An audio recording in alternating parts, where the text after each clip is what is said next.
Hi hello students, ಮತ್ತೊಂದು ವಿಡಿಯೋಗೆ ನಿಮ್ಮೆಲ್ಲರಿಗೂ ಕೂಡ ಸ್ವಾಗತ. ಇಂದು ಯಾವ ಒಂದು ಪ್ರಬಂಧದ ಬಗ್ಗೆ ಮಾತಾಡ್ತಾ ಇದ್ದೇನೆ ಅಂತ ಹೇಳಿದ್ರೆ, ಡಾಕ್ಟರ್ ವಿಶ್ವೇಶ್ವರಯ್ಯ ವ್ಯಕ್ತಿ ಮತ್ತು ಐತಿಹ್ಯ. ಎನ್ ಮೂರ್ತಿರಾವ್ ಬರೆದಿರ್ತಕ್ಕಂತಹ ಪ್ರಬಂಧವನ್ನ ಇಲ್ಲಿ ನಾವು ನೋಡ್ತಾ ಹೋಗ್ತಾ ಇದ್ದೇವೆ. Who is doctor Visvesvaraya? ಈ ನಾಡು ಕಂಡ ಅತ್ಯಂತ ದಕ್ಷವಾಗಿರ್ತಕ್ಕಂಥ ದಿವಾನರು, ಅದ್ರ ಜೊತೆಗೆ ದಕ್ಷವಾಗಿರ್ತಕ್ಕಂತಹ ಇಂಜಿನಿಯರಿಂಗ್ ಕೌಶಲ್ಯವನ್ನ ಹೊಂದಿರತಕ್ಕಂಥ ಒಬ್ಬ ಮಹಾನ್ ವ್ಯಕ್ತಿ, ಅದರ ಜೊತೆಗೆ ಭಾರತ ರತ್ನ ವಿಶ್ವೇಶ್ವರಯ್ಯ. ಸೊ ಅವರ ಬಗ್ಗೆ ಕೆಲವೊಂದಷ್ಟು ವ್ಯಕ್ತಿತ್ವ ಮತ್ತೆ ಐತಿಹ್ಯಗಳು, ಅಂದ್ರೆ ವ್ಯಕ್ತಿಯ ಮೂಲಕವಾಗಿಯೂ ಕೂಡ ಹೇಗೆ ನಮಗೆ ವಿಶ್ವೇಶ್ವರಯ್ಯ ಕಾಣ್ತಾ ಹೋಗ್ತಾರೆ, ಅವ್ರ ಮೇಲಿರ್ತಕ್ಕಂತಹ ಐತಿಹ್ಯವನ್ನು ಅಂದ್ರೆ ಅವರ ನಡೆ ನುಡಿಗಳೆಲ್ಲವೂ ಹೇಗಿತ್ತು ಅನ್ನೋದನ್ನ ಈ ಪಾಠ ತೋರಿಸ್ತಾ ಹೋಗತ್ತೆ. ಇದನ್ನ ನಾವು ಅರ್ಥ ಮಾಡ್ಕೊಳ್ಳೋದ್ರ ಮೂಲಕವಾಗಿ ವಿಶ್ವೇಶ್ವರಯ್ಯ ಅಂತಕ್ಕಂಥ ಒಬ್ಬ ವ್ಯಕ್ತಿ ಯಾಕೆ ಆ ಮಟ್ಟದ ಹೆಸರನ್ನು ಪಡ್ಕೊಳ್ಳೋದಕ್ಕೆ ಆಯ್ತು ಅನ್ನೋದನ್ನ ಈ ಪಾಠದ ಮೂಲಕವಾಗಿ ನಾವು ನೋಡ್ತಾ ಹೋಗ್ಬೋದು. ಸೊ ಪಾಠ ಏನ್ ಹೇಳುತ್ತೆ, ಸೊ ಎನ್ ಮೂರ್ತಿರವ್ರ ಲೇಖಕರು ಏನಿದ್ದಾರಲ್ಲ, ಇವರು ಬೆಂಗಳೂರಿಂದ ಮೈಸೂರು ಕಡೆಗೆ ಪ್ರಯಾಣವನ್ನ ಮಾಡ್ತಾ ಇರ್ತಾರೆ. ಸೊ ಪ್ರಯಾಣವನ್ನ ರೈಲ್ನಲ್ಲಿ ಪ್ರಯಾಣ ಮಾಡ್ತಾ ಇರ್ತಾರೆ. ಪ್ರಯಾಣ ಮಾಡತಕ್ಕಂತಹ ಸಂದರ್ಭದಲ್ಲಿ ಮಂಡ್ಯ ಬರುತ್ತೆ. ಮಂಡ್ಯದ ಸುತ್ತಮುತ್ತ ಇರತಕ್ಕಂತಹ ಕಣ್ಣಿಗೆ ಎಷ್ಟು ದೂರ ಕಾಣುತ್ತೋ ಅಲ್ಲಿವರೆಗೂ ಕೂಡ ಅವರಿಗೆ ಹಸಿರು ಅನ್ನೋದು ತುಂಬಾ ಚೆನ್ನಾಗಿ ಕಾಣ್ತಾ ಹೋಗುತ್ತೆ. ಅಲ್ಲಿರ್ತಕ್ಕಂಥ ಭತ್ತದ ಬೆಳೆ ಆಗ್ಲಿ, ಕಬ್ಬಿನ ಬೆಳೆ ಆಗ್ಲಿ, ಎಲ್ಲ ಕಡೆಗಳಿಂದಲೂ ನೀರು ಅನ್ನೋದು ಕಾಣಿಸ್ತಾ ಹೋಗ್ತಾ ಇದೆ. ಸೊ ಇದೆಲ್ಲವೂ ಕೂಡ ಯಾರಿಂದ ಆಯ್ತು ಅನ್ನೋದು ಅವರು ತಿಳ್ಕೊಳ್ತಾರೆ. ಯಾರು ಅಂತ ಹೇಳಿದ್ರೆ ವಿಶ್ವೇಶ್ವರಯ್ಯನವರ ಮೂಲಕವಾಗಿ ಇದೆಲ್ಲವೂ ಆಯ್ತು. ಇದೆಲ್ಲ ವಿಶ್ವೇಶ್ವರಯ್ಯನವರು ಮಾಡಿದ ಕೆಲಸ ಅಂತ ಹೇಳ್ತಕ್ಕಂತಹ ಪದ್ಧತಿ ಆ ಸುತ್ತಮುತ್ತಲಿರ್ತಕ್ಕಂತಹ ಊರಿನವರ ಬಾಯಿಂದ ಬರ್ತಕ್ಕಂಥ ಮಾತು. ಅದೆಲ್ಲವೂ ಕೂಡ ನಮಗೆ ಸರಿ ಅಂತ ಹೇಳಿ ಅನ್ಸತ್ತೆ. ಸೊ ಹಾಗೆ ಈ ವಿಶ್ವೇಶ್ವರಯ್ಯನವರೇನಿದ್ದಾರಲ್ಲ, ಈ ಸುತ್ತಮುತ್ತ ಇರತಕ್ಕಂಥ ಜನರ ಬಾಯಲ್ಲಿ ಅವರು ಭೌತಿಕವಾಗಿ ಸಾವನ್ನ ಅಪ್ಪಿದ್ರು ಕೂಡ ಅವರು ಬಾಯಿಯ ಮೂಲಕವಾಗಿ, ಎಲ್ಲರ ಬಾಯಿಯ ಮೂಲಕವಾಗಿ, ಜನಜನಿತವಾಗಿ ಇನ್ನೂ ಕೂಡ ಬದುಕನ್ನ ನಡೆಸ್ತಾ ಹೋಗ್ತಾ ಇದ್ದಾರೆ ಅಂತ ಹೇಳಿ ಅನ್ಕೊಳ್ತಾ ಹೋಗ್ತಾರೆ. ಇದೆಲ್ಲದಕ್ಕೂ ಕಾರಣ ಅಥವಾ ಮಂಡ್ಯ ಜನತೆ ತುಂಬಾ ಹೆಚ್ಚಾಗಿ ನೆನಪು ಮಾಡ್ಕೊಳ್ತಕ್ಕಂಥದ್ದು ಯಾವ್ದು ಹಿನ್ನೆಲೆಯಲ್ಲಿ ಅಂತ ಹೇಳಿದ್ರೆ, ಕೃಷ್ಣರಾಜ ಸಾಗರವನ್ನ ಅವರು ಸೃಷ್ಟಿ ಮಾಡೋದಕ್ಕೆ ಸಾಧ್ಯತೆ ಆಗಿದ್ದು. ಅದಕ್ಕೆ ಯೋಜನೆ ಆಗ್ಲಿ, ಅದರ ತಯಾರಿಯನ್ನಾಗ್ಲಿ, ಅದನ್ನ ಕಟ್ಟಿಸಿದವರಾಗ್ಲಿ ಎಲ್ಲವೂ ಕೂಡ ವಿಶ್ವೇಶ್ವರಯ್ಯನವರು. ಅದರ ಮೂಲಕವಾಗಿ ಅಲ್ಲಿರ್ತಕ್ಕಂಥ ಜನ ಏನ್ ಮಾಡ್ತಾರೆ, ಪ್ರಯೋಜನವನ್ನ ಪಡ್ಕೊಳ್ತಾ ಹೋಗ್ತಾರೆ. ಸೊ ಅದ್ರ ಮೂಲಕವಾಗಿ ಮೈಸೂರು ರಾಜ್ಯ ಅಂತ ನಾವೇನ್ ಕರಿತಿದ್ವಲ್ಲ, ಅದರ ದಕ್ಷಿಣ ಭಾಗವೆಲ್ಲವೂ ಕೂಡ ವಿಶ್ವೇಶ್ವರಯ್ಯನವರನ್ನ ನಾವು ನೆನ್ಪು ಮಾಡ್ಕೊಳ್ಳೇಬೇಕು. ಅದರ ಜೊತೆಗೆ ಅವರು ಏನೇನು ಮಹಾ ಕಾರ್ಯಗಳನ್ನ ಮಾಡಿದ್ರು ಅನ್ನೋದನ್ನು ಕೂಡ ಹೇಳ್ತಾ ಹೋಗ್ತಾರೆ. ಭದ್ರಾವತಿಯಲ್ಲಿರ್ತಕ್ಕಂಥ ಕಬ್ಬಿಣ ಮತ್ತು ಉಕ್ಕಿನ ಕಾರ್ಖಾನೆ, ಮೈಸೂರು ವಿಶ್ವವಿದ್ಯಾಲಯ, ಮೈಸೂರಿನ ಚೇಂಬರ್ ಆಫ್ ಕಾಮರ್ಸ್, ಇವೆಲ್ಲವನ್ನ ಸ್ಮರಿಸ್ಕೊಳ್ಬೇಕು ನಾವು. ಅದರಲ್ಲೂ ಮುಖ್ಯವಾಗಿ ನಾವು ಸ್ಮರಿಸ್ಕೊಳ್ಬೇಕಾಗಿರ್ತಕ್ಕಂಥದ್ದು ಯಾವುದು ಅಂತ ಹೇಳಿದ್ರೆ ಕೃಷ್ಣರಾಜ ಸಾಗರ. ಸೊ ಇದರ ಮೂಲಕವಾಗಿ ನಾವೇನ್ ಮಾಡ್ಬೋದು ಅಂದ್ರೆ, ಒಬ್ಬ ವ್ಯಕ್ತಿಯಾಗಿ ಸಮಾಜಕ್ಕೆ ಏನೇನು ಕೊಡುಗೆಯನ್ನು ಕೊಡೋದಕ್ಕೆ ಸಾಧ್ಯತೆ ಇದೆಯೋ ಅದೆಲ್ಲಾ ರೀತಿಯಾಗಿರ್ತಕ್ಕಂಥ ಕೊಡುಗೆಗಳನ್ನ ಕೊಡ್ತಾ ಹೋಗ್ತಾವ್. ಇದರ ಮೂಲಕವಾಗಿ ವಿಶ್ವೇಶ್ವರಯ್ಯನವರು ಮಂಡ್ಯ ಜಿಲ್ಲೆಯವರಿಗೆ ಅನ್ನ ಬ್ರಹ್ಮನ ಅವತಾರವನ್ನ ತೋರಿಸ್ತಾ ಹೋದ್ರು. ಅಂದ್ರೆ ಒಬ್ಬ ವ್ಯಕ್ತಿ ಬೆಳಿಬೇಕು, ತುಂಬಾ ಚೆನ್ನಾಗಿರ್ಬೇಕು ಅಂತ ಹೇಳಿದ್ರೆ ಅವನಿಗೆ ಹೊಟ್ಟೆಗೆ ಅನ್ನ ಬೇಕು. ಆ ಅನ್ನದ ರೂಪವನ್ನು ತೋರಿಸಿರ್ತಕ್ಕಂಥವ್ರು ಯಾರು ಅಂತ ಹೇಳಿದ್ರೆ ವಿಶ್ವೇಶ್ವರಯ್ಯನವರು. ನೆಕ್ಸ್ಟ್, ಸೊ ಇವರು ಮೈಸೂರು ರಾಜ್ಯದಲ್ಲಿ 1912ರಿಂದ 1919ರವರೆಗೆ ದಿವಾನಗಿರಿಯಲ್ಲಿರ್ತಾರೆ. ಸೊ ಕೊನೆಯದಾಗಿ ತಮ್ಮ ಸ್ವ ಇಚ್ಛೆಯಿಂದ ಅವ್ರೇನ್ ಮಾಡ್ತಾರೆ, ತಮ್ಮ ಪದವಿಗೆ ರೆಸಿಗ್ನೇಷನ್ ಅನ್ನು ಕೊಟ್ಟು ಹೊರಗಡೆ ಬರ್ತಾರೆ. ಹೊರಗಡೆ ಬಂದಾಗ್ಲೂ ಕೂಡ KRS ಆಗ್ಲಿ ಮತ್ತೆ VISL Visvesvaraya iron and steel ಕಂಪನಿಯ ಅಧ್ಯಕ್ಷಗಿರಿಯನ್ನು ಅವರು ನೋಡ್ಕೊಳ್ತಾನೆ ಹೋಗ್ತಾರೆ.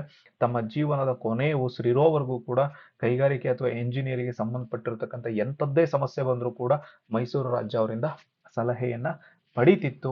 ಅದ್ರ ಜೊತೆಗೆ ಮುಂದೆ ಅದಾದ ನಂತರ ಬಂದಿರತಕ್ಕಂಥ ದಿವಾನರಾಗ್ಲಿ, ಅಧಿಕಾರಿಗಳಾಗ್ಲಿ, ಅವರೂ ಕೂಡ ಇವ್ರ ಹತ್ರ ಬಂದು ಏನ್ ಮಾಡ್ತಿದ್ರು, ಸಲಹೆಗಳನ್ನ ಪಡ್ಕೊಳ್ತಾ ಹೋಗ್ತಾ ಇದ್ರು.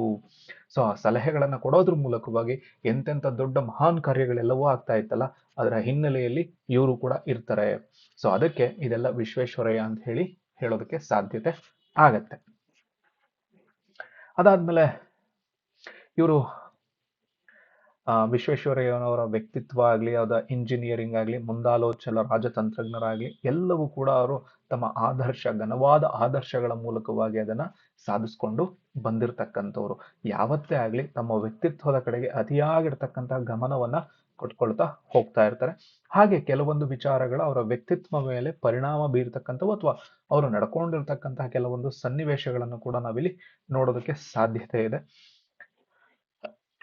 ಮೈಸೂರು ಸರ್ಕಾರ ಅವರನ್ನ ದಿವಾನರನ್ನಾಗಿ, ಅಂದ್ರೆ ರಾಜ ಆಡಳಿತ ಇತ್ತಲ್ಲ ಆ ಟೈಮಲ್ಲಿ ಇವರು ದಿವಾನರನ್ನಾಗಿ ನೇಮಕ ಮಾಡಿರ್ತಕ್ಕಂಥ ಒಂದು ಸರ್ಕಾರಿ ಆಜ್ಞೆ ಅವರಿಗೆ ಕೈಗೆ ಬರತ್ತೆ. ಆ ಬಂದ ಮೇಲೆ ಅವರ ತಾಯಿಯ ಪಾದಗಳ ಮೇಲಿಟ್ಟು ಹೇಳ್ತಾರಂತೆ, ನಮ್ಮ ಬಂಧುಗಳಿಗೆ ಯಾರೊಬ್ಬರಿಗಾಗ್ಲಿ ನೌಕರಿ ಕೊಡಿಸ್ಬೇಕು ಅಂತ ಹೇಳಿ ನೀನು ಶಿಫಾರಸ್ ಮಾಡಬಾರ್ದು. ನೀನು ಆ ತರ ಮಾಡಲ್ಲ ಅಂತ ಹೇಳೋದಾದ್ರೆ ಮಾತ್ರ ನಾನು ಈ ದಿವಾನ್ಗಿರಿಯನ್ನು ಒಪ್ಕೊಳ್ತೀನಿ ಅಂತ ಹೇಳ್ತಾರೆ. ಸೊ ಇದು ಮಾವನ ಕಾಲಿನ ಮೇಲಿಟ್ಟು ಹೇಳಿದ್ದು ಅಂತ ಹೇಳಿರ್ತಕ್ಕಂಥ ಮಾತು ಇದೆ ಅಂತ ಹೇಳ್ತಾರೆ. ಅದಾದ್ಮೇಲೆ ಇವರು ಯಾಕೆ ಆ ಮಟ್ಟಕ್ಕೆ, ದೊಡ್ಡ ಮಟ್ಟಕ್ಕೆ ಸಾಧನೆಯನ್ನ ಅಥವಾ ಅಷ್ಟು ದೊಡ್ಡ ಮಟ್ಟಕ್ಕೆ ಬೆಳೆಯೋದಕ್ಕೆ ಸಾಧ್ಯತೆ ಆಯ್ತು ಅಂತ ಹೇಳಿದ್ರೆ, ಒಂದು ನಿಯಮಬದ್ಧವಾದ ಕ್ರಮ ಇತ್ತು, ಶಿಸ್ತಿತ್ತು, ತರ್ಕಬದ್ಧವಾದ ಆಲೋಚನೆ ಇತ್ತು, ನಿಕೃಷ್ಟತೆ ಇತ್ತು. ಇವೆಲ್ಲವೂ ಅವರ ಹುಟ್ಟುಗುಣಗಳಾಗಿರೋದ್ರಿಂದ ಅವರು ದೊಡ್ಡ ಮಟ್ಟಕ್ಕೆ ಬೆಳೆಯೋದಕ್ಕೆ ಸಾಧ್ಯ ಆಯ್ತು. ಸೊ ಅದನ್ನ ಏನ್ ಮಾಡ್ತಾರೆ, ಒಂದು ರೀತಿಯಲ್ಲಿ ನೋಡೋದಕ್ಕೆ ಸಾಧ್ಯತೆ ಇದೆ ಇವೆ 4 ಅಂಶಗಳನ್ನ. ಯಾವಾಗ ಅವರು ಒಂದ್ಸಲ ತಮ್ಮ ಊರಾಗಿರ್ತಕ್ಕಂಥ ಮುದ್ದೇನಹಳ್ಳಿಗೆ ಬರ್ತಾರೆ. ಸೊ ಸಂಜೆ ಆಗಿರುತ್ತೆ, ಆ ಊರಲ್ಲಿರ್ತಕ್ಕಂಥ ಒಂದು ಪ್ರೈಮರಿ ಸ್ಕೂಲ್ ಬಳಿ ಹತ್ರ ಓಡಾಡ್ತಾ ಇರಬೇಕಾದಾಗ ಆ ಶಾಲೆಯಲ್ಲಿ ಇರ್ತಕ್ಕಂಥ ಮಕ್ಳು ಏನ್ ಮಾಡ್ತಾರೆ, ಕೇಕೆ ಹಾಕೊಂಡು ನಗಾಡ್ಕೊಂಡು ಕುಣಿದಾಡ್ಕೊಂಡು ಹಾಡ್ತಾ ಇರ್ತಾರೆ. ಅದನ್ನ ವಿಶ್ವೇಶ್ವರಯ್ಯರು ನೋಡ್ಬಿಟ್ಟು ನಕ್ಕೊಂಡು ಆ ಕಡೆ ಹೋಗ್ತಾರೆ. ಸೊ ಅದಾದ್ಮೇಲೆ ಅಲ್ಲೇ ಇರ್ತಕ್ಕಂಥ ಮೇಷ್ಟ್ರನ್ನ ಕರೆದ್ಬಿಟ್ಟು 10 ರೂಪಾಯಿ ಕೊಟ್ಬಿಟ್ಟು ಇದರಲ್ಲಿ ಮಕ್ಳಿಗೆಲ್ಲ ಸಿಹಿಯನ್ನ ಹಂಚ್ರಪ್ಪ ಅಂತ ಹೇಳಿ ಕೊಡ್ತಾರೆ. ಅಲ್ಲೇ ಇರ್ತಕ್ಕಂಥ ಯಾರೋ ಒಬ್ಬ ವೃದ್ಧರು ಬಂದ್ಬಿಟ್ಟು ಬರೀ ಸಿಹಿ ಕೊಟ್ರೆ ಸಾಕಾಗೋಯ್ತಾ ಅಥವಾ ಪೆಪ್ಪರ್ಮೆಂಟ್ ಕೊಟ್ಬಿಟ್ರೆ ಸಾಕಾಗೋಯ್ತಾ, ಅವ್ರಿಗೆ 4 ಬುದ್ಧಿ ಮಾತನ್ನ ಹೇಳ್ಬೇಕು ತಾನೆ ನೀವು ಅಂತ ಹೇಳ್ತಾರೆ. ಅದಕ್ಕೆ ಅವ್ರೇನ್ ಮಾಡ್ತಾರೆ, ಆ ತಕ್ಷಣಕ್ಕೆ ಅವರನ್ನ ಕರೆಸ್ಬಿಟ್ಟು ಒಂದಷ್ಟು ಮಾತುಕತೆಯನ್ನ ಮಾಡ್ತಾರೆ.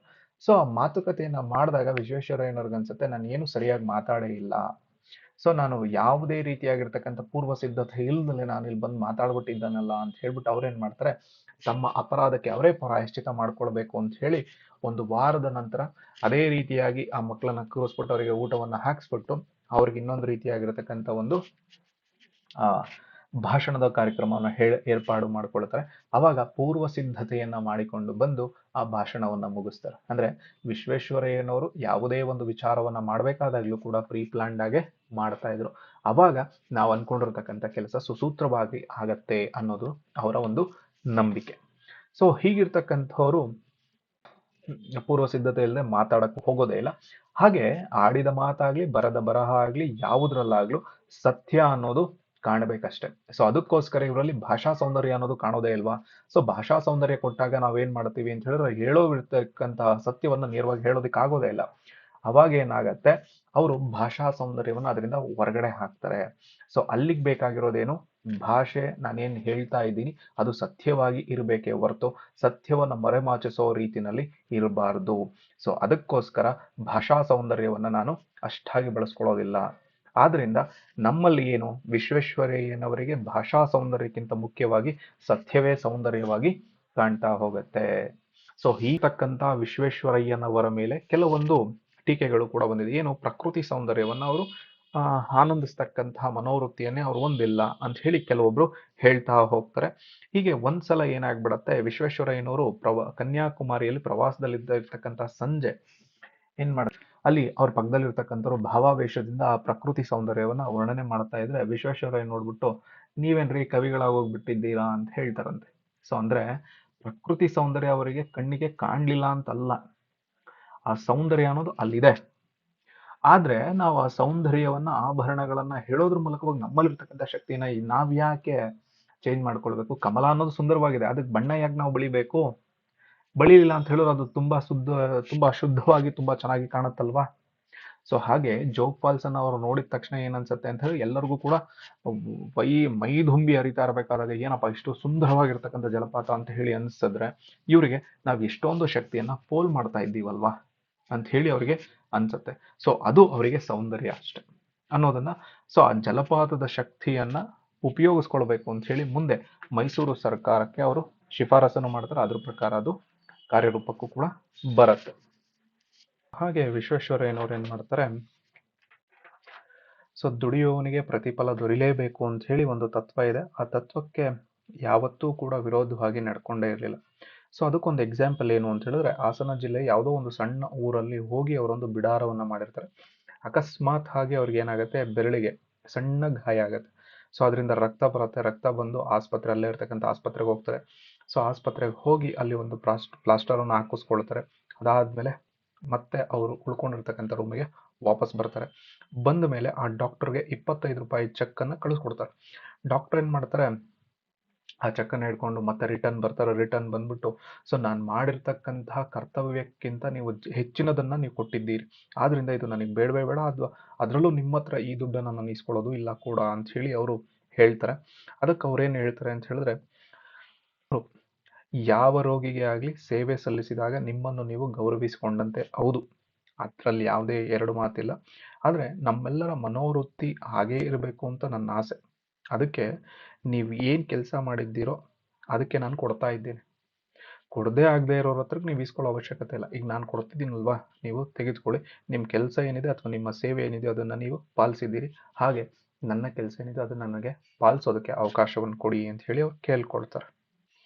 ಸೊ ಹೀಗಿರ್ಬೇಕಾದ ಸಂದರ್ಭದಲ್ಲಿ ಅವರು ಯಾವುದೋ ಒಬ್ಬ ವ್ಯಕ್ತಿ ತುಂಬಾ ಚೆನ್ನಾಗಿ ಬೆಳ್ಕೊಂಡಿದ್ದಾನೆ ಅಂತ ಹೇಳಿದ್ರೆ, ಅವನು ತಮ್ಮ ರೆಂಬೆ ಕೊಂಬೆ ಎಲ್ಲ ಸುತ್ತಮುತ್ತ ಚಾಚಿದ್ದಾನೆ ಅಂತ ಹೇಳಿದ್ರೆ, ಅವನ ಕೆಳಗಡೆ ಇರತಕ್ಕಂತಹ ಮನುಷ್ಯರಿಗೂ ಕೂಡ ಅವನು ಸಹಾಯವನ್ನ ಮಾಡ್ತಾ ಹೋಗ್ತಾ ಇರ್ತಾನೆ. ಅಂದ್ರೆ ಒಂದು ಆಲದ ಮರ ಬೆಳೆದಿದೆ ಅಂತ ಹೇಳಿದ್ರೆ ಅದ್ರ ಕೆಳಗಡೆ ಹೇಗೆ ಒಂದು ಬೇರೆ ಇನ್ನಿತರವಾಗಿರ್ತಕ್ಕಂಥ ಸಸ್ಯಗಳನ್ನ ಬೆಳೆಯೋದಕ್ಕೆ ಬಿಡೋದಿಲ್ವೋ, ಹಾಗೆ ಇವ್ರು ಆಗಿರ್ಲಿಲ್ಲ.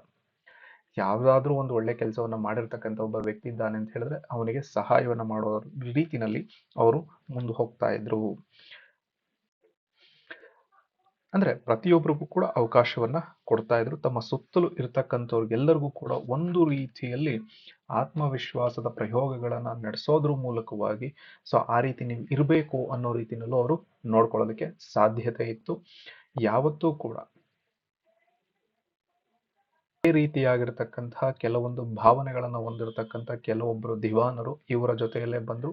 ಅದಾದ ಮೇಲೆ ಇವರ ತಂದಿರತಕ್ಕಂಥ ಪಾಲಿಸಿಗಳನ್ನ ಏನಾದ್ರೂ ಚೆನ್ನಾಗಿತ್ತು ಅಂದ್ರೆ ಹಾಗೆ ಮುಂದುವರಿಸಿದ್ರು, ಚೆನ್ನಾಗಿಲ್ಲ ಅಂತ ಹೇಳಿದಾಗ್ಲೂ ಕೂಡ ಅದನ್ನ ಸ್ವಲ್ಪ ಮಾಡಿಫೈ ಮಾಡಿದಾಗ್ಲೂ ಕೂಡ ವಿಶ್ವೇಶ್ವರಯ್ಯನವ್ರಿಗೆ ಅದ್ರ ಬಗ್ಗೆ ಯಾವುದೇ ರೀತಿಯಾಗಿರ್ತಕ್ಕಂಥ ಭಿನ್ನಾಭಿಪ್ರಾಯ ಇರಲಿಲ್ಲ.